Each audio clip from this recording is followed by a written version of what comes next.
अस्सलामुअलैकुम। Kitchen with Shaheen aunty में मैं आप सबको खुश आमदीद कहती हूँ। आज मैं अपने किचन में बहुत ही मशहूर दाल आलू के कबाब बना रही हूँ। आजकल बच्चों की स्कूल की छुट्टियां हैं, ये कबाब बना के आप रख लें। आप जब शाम में उन्हें जो है बर्गर बना के दें या फिर पराठे में रोल करके दें, बच्चे बड़े सभी बहुत शौक से खाएंगे। इस कबाब को आप एक दफ़ा बनाकर जो है हफ्ता 10 दिन तक रख सकते हैं। इसके लिए मैंने 1 कप यानी 200 ग्राम चने की दाल को 1 घंटे पहले भिगो दिया था। भीगने से दाल हमारी बिल्कुल नरम हो गई है। तो सबसे पहले हम दाल को उबाल लेते हैं। दाल का तमाम पानी निकाल कर मैंने इसे पतीली में डाल दिया है। अब हम इसके अंदर पानी शामिल करेंगे। बहुत ज़्यादा पानी आपने नहीं डालना है।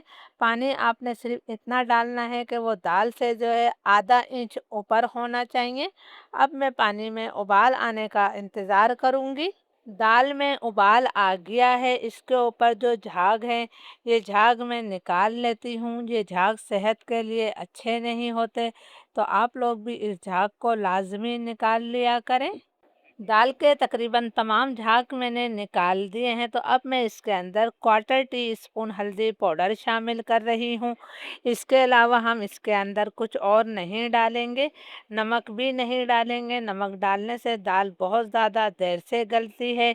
लो मीडियम फ्लेम पर मैं इस दाल को जो है 15 से 20 मिनट तक पका लेती हूँ। जब तक दाल हमारी पक रही है, हम इमली और पुदीने की चटनी बना लेते हैं। इसके लिए मैंने एक मुट्ठी भरकर जो है पुदीना लिया है। पुदीने के आपने सिर्फ पत्ते लेना है और पुदीने को अच्छी तरह से धो लेना है। 4 मैंने लहसुन की कलियां ली हैं, 1 मैंने मोटी वाली हरी मिर्च ली है और 3 मैंने साबुत गोल मिर्चें ली हैं। इन तमाम चीज़ों को मैं ग्राइंडर जार में डाल देती हूँ। बहुत ही चटपटी चटखारेदार ये चटनी होती है। आधा चाय का चम्मच इसमें मैंने भुना और कुटा हुआ ज़ीरा शामिल किया है। आधा चाय का चम्मच ही मैंने नमक डाल दिया है। आधा चाय का चम्मच मैंने इसके अंदर चीनी शामिल करी है। 3 खाने के चम्मच इमली को मैंने गर्म पानी में भिगो दिया था, फिर उसका मैंने पल्प निकाल के शामिल कर दिया है। हमने जो इसके अंदर चीनी शामिल करी है, वो इमली की खटास को बैलेंस कर देगी। अब मैं इस चटनी को पीस कर लाती हूँ। हमारी चटपटी चटखारेदार इमली और पुदीने की चटनी तैयार है। ये कबाब के जायके को कई गुना बढ़ा देगी। लो मीडियम फ्लेम पर दाल को पकते हुए 15-20 मिनट हो गए हैं।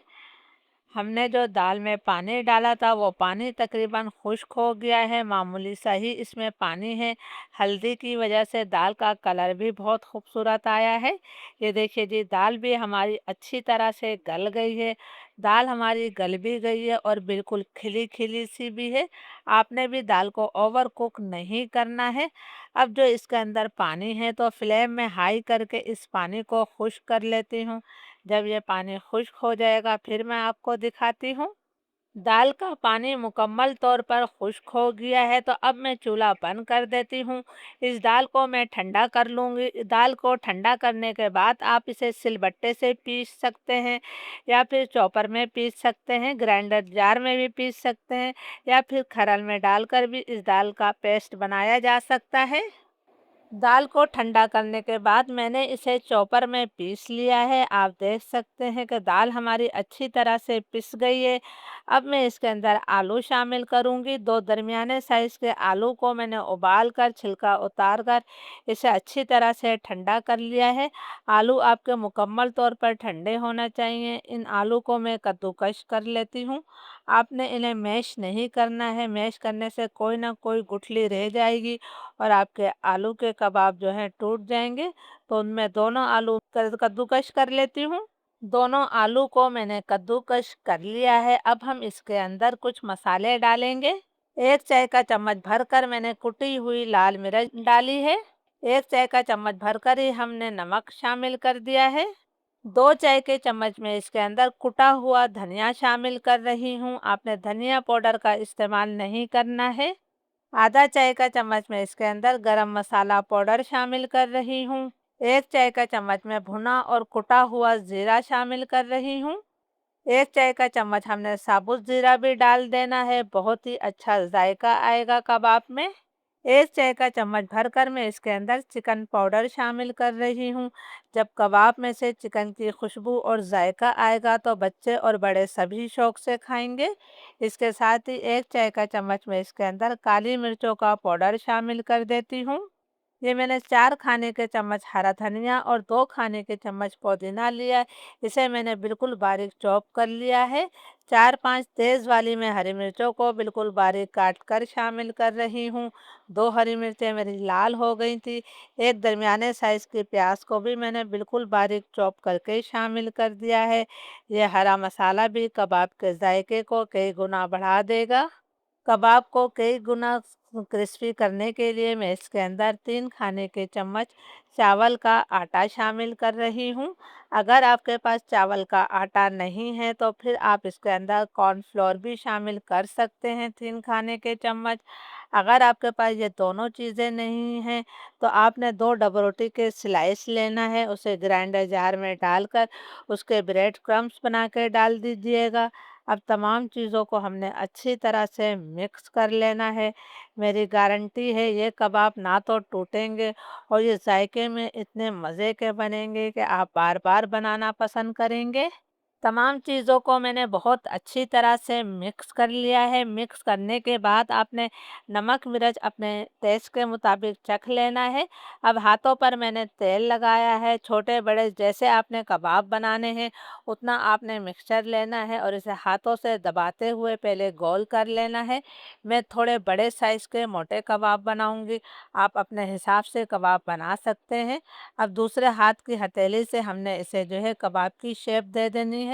बहुत आसानी से ये कबाब बन जाएंगे। इनके किनारों को आप हाथों की मदद से सेट कर लें या फिर किसी प्लेट पर इसके किनारों को घुमाएं तो ये बहुत आसानी से सेट हो जाते हैं। इस तरह हमारा एक बहुत ही अच्छा सा कबाब तैयार है। तो मैं बाकी तमाम कबाब इस तरह से बना लेती हूँ। 1 कप दाल और 2 आलू से हमारे ढेर सारे कबाब बन गए हैं। तो अब हम इन्हें फ्राई करेंगे। कबाब को फ्राई करने के लिए मैंने 1 अंडा लिया है। 12 से 15 कबाब फ्राई करने के लिए 1 अंडा काफ़ी होता है। 1 चुटकी मैंने इसके अंदर नमक शामिल किया है। 1 चुटकी ही मैंने लाल मिर्चों का पाउडर डाल दिया है। अंडे को हमने बहुत अच्छी तरह से फेंटना है। आपने 2-3 मिनट तक अंडे को फेंटना है ताकि अंडा बिल्कुल झागदार हो जाए। जब अंडे में झागदार हो जाता है तो आपके कबाब जो है जालीदार बनेंगे। अंडे को मैंने 2-3 मिनट तक अच्छी तरह से फेंट लिया है। इसमें बहुत अच्छे से झाग बन गए हैं। तो चलिए अब हम कबाब फ्राई कर लेते हैं। मीडियम फ्लेम पर तेल को मैंने गरम कर लिया है और अब फ्लेम मैंने लो टू मीडियम कर दिया है। बहुत ज़्यादा तेज़ आपका तेल गरम नहीं होना चाहिए कि उसमें से धुआं निकल रहा हो। अब ये जो हमने अंडा फेंटा है इसके अंदर हम कबाब डालेंगे। इसे आपने अच्छी तरह से घुमा लेना है और इस कबाब को अब हम गरम तेल में शामिल कर देते हैं। एक वक्त में जितने कबाब आएंगे फ्राई पैन में वो मैं डाल लेती हूँ। पैन में मैंने 4 कबाब डाल दिए हैं। इसे हम एक तरफ से थोड़ी देर तक फ्राई कर लेते हैं। कबाब को एक तरफ से फ्राई करते हुए 1 डेढ़ मिनट हो गया है तो अब हम इसकी साइड को तब्दील कर देते हैं। माशाल्लाह आप देख सकते हैं कितना प्यारा इस पर कलर आना शुरू हो गया है। मैं अब इसे अलट पलट करते हुए दोनों तरफ से अच्छा सा कलर आने तक फ्राई कर लेती हूँ। कबाब को मैंने अलट-पलट करते हुए अच्छा सा कलर आने तक फ्राई कर लिया है। मैं आपको करीब से भी दिखा रही हूँ, आप देख सकते हैं माशाल्लाह कितना प्यारा इन पर कलर आया है। तो अब हम तमाम कबाब जो है तेल से निकाल लेते हैं और जो बाकी हमारे कबाब रह गए हैं उन्हें भी मैं इसी तरह फ्राई कर लेती हूँ। अल्हम्दुलिल्लाह हमारे बहुत ही मज़ेदार आलू और दाल के कबाब जालीदार तैयार हैं। तो आप इसके साथ इस चटनी को भी बनाइएगा। इजाज़त दीजिए। अल्लाह हाफ़िज़।